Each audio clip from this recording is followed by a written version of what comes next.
Je m'appelle Patricia et je parlerai ici au nom de Hildegard Schneider, directrice de World Wide Wings. Je vous invite tous à suivre notre cours de base sur la foi messianique. Chaque leçon est accompagnée d'une vidéo et plus tard d'un livret d'accompagnement. Leçon 8. Le calendrier de Yahweh et son cycle de bénédiction. Le calendrier séculier ainsi que les différents calendriers religieux imposent un ordre gérant le monde des activités, des valeurs humaines et la structure du monde. Le problème est que ni les cycles calendaires profanes ni les cycles calendaires religieux ne sont en accord avec le cycle annuel de Yahweh et son cycle de bénédiction. Yahweh nous a donné des repères faciles à reconnaître, des signes dans le ciel afin que nous puissions identifier ces jours et ces nuits, ces mois et ces fêtes. Et Elohim dit: il y aura des luminaires à la voûte du ciel pour séparer le jour de la nuit, et ils serviront de signes hôtes et pour déterminer les temps, Moed, les jours et les années. Genèse 1, verset 14. Le mot hébreu Moed signifie littéralement temps fixé et parfois traduit par fête comme dans Lévitique 23, verset 2. Les fêtes Moed de Yahweh que vous proclamerez comme des assemblées saintes, mes fêtes Moed sont celles-ci. Le premier temps fixé, Moed, mentionné par la suite, est le jour de repos hebdomadaire, le Shabbat, qui a été sanctifié par Yahweh. On travaillera 6 jours, mais le 7e jour est un Shabbat très solennel, une sainte assemblée. Vous ne ferez aucun travail. C'est un Shabbat de Yahweh dans toutes vos demeures. Lévitique 23, verset 3. Le Shabbat, en tant que jour sacré, fait partie intégrante des instructions de Yahweh dans le Lévitique, chapitre 23, pour toutes ces fêtes. Sans l'observation du Shabbat, il est impossible d'observer ces instructions pour les fêtes. En effet, le Shabbat hebdomadaire nous donne une compréhension et un modèle de base pour chaque Shabbat de fête ou Moed dans le cycle annuel biblique. Selon le principe biblique de la première mention, nous apprenons en Genèse 2:3 qu'Élohim a béni le 7e jour et l'a sanctifié. Il l'appela, comme nous l'apprendrons plus tard, Shabbat. Il appela les 6 autres jours, 1 jour, 2 jours, etc. Seul le 7e jour qu'il a sanctifié a reçu un nom, à savoir Shabbat. Le mot hébreu Shabbat signifie cesser, et c'est exactement ce que fit Elohim le 7e jour. Et il se reposa le 7e jour de toute son œuvre qu'il avait faite. Genèse 2, verset 1. La plupart du temps, on prétend que Yeshua est ressuscité le dimanche et que depuis le dimanche est célébré comme le jour saint. S'il vous plaît, je vous conseille de vérifier avec la Strong Concordance le passage biblique de Jean 20, verset 1. Il n'y est pas écrit en grec le premier jour de la semaine, ce qui serait le dimanche, mais Mia ton Sabbaton.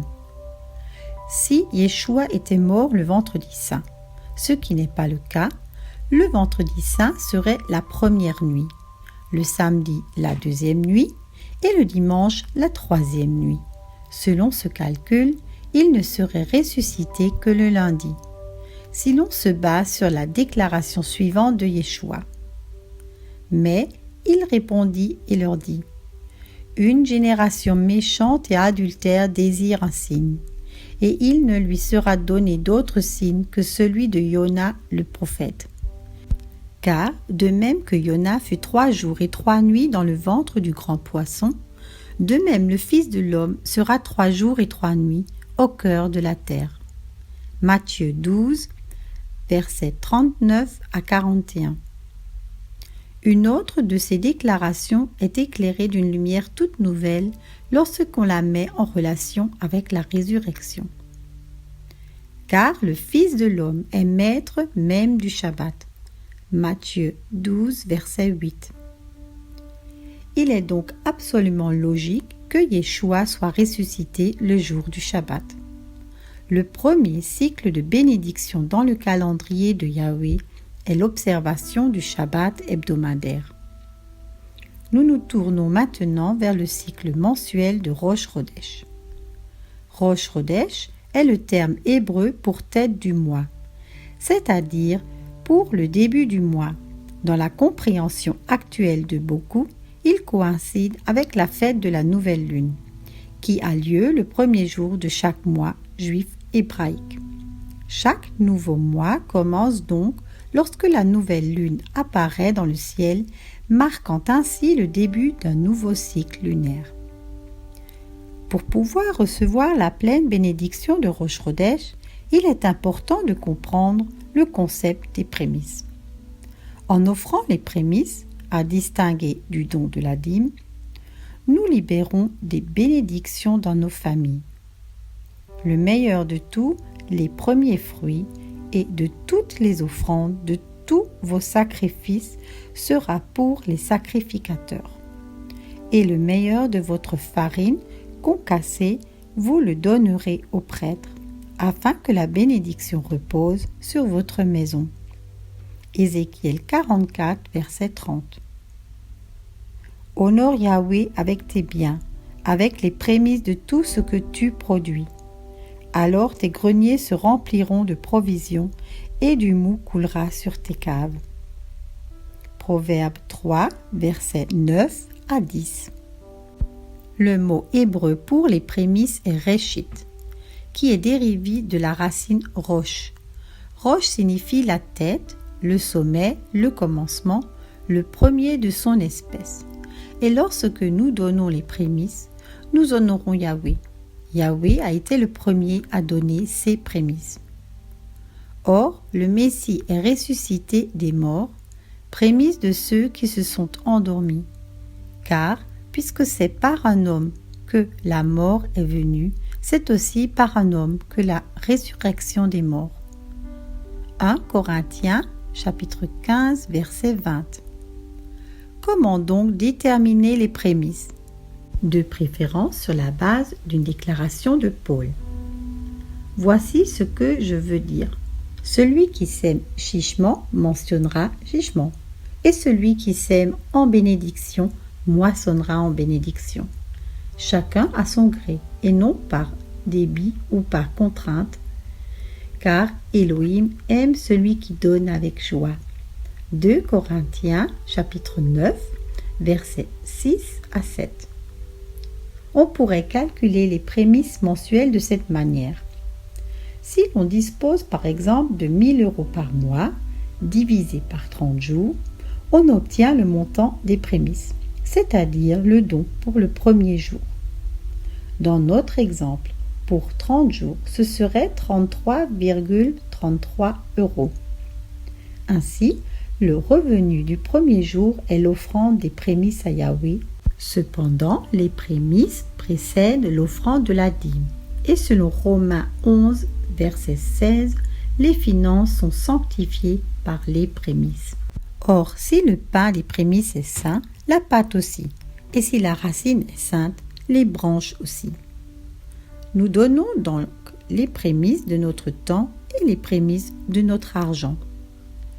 Comme troisième cycle, nous célébrons le cycle annuel des fêtes de Yahweh. Les fêtes sont des rendez-vous avec lui, consignés dans Lévitique 23 comme un ordre éternel pour toutes les générations, voir verset 31 de ce chapitre. Toutes les fêtes font référence au Messie et aux différents aspects du plan de rédemption de Yahweh.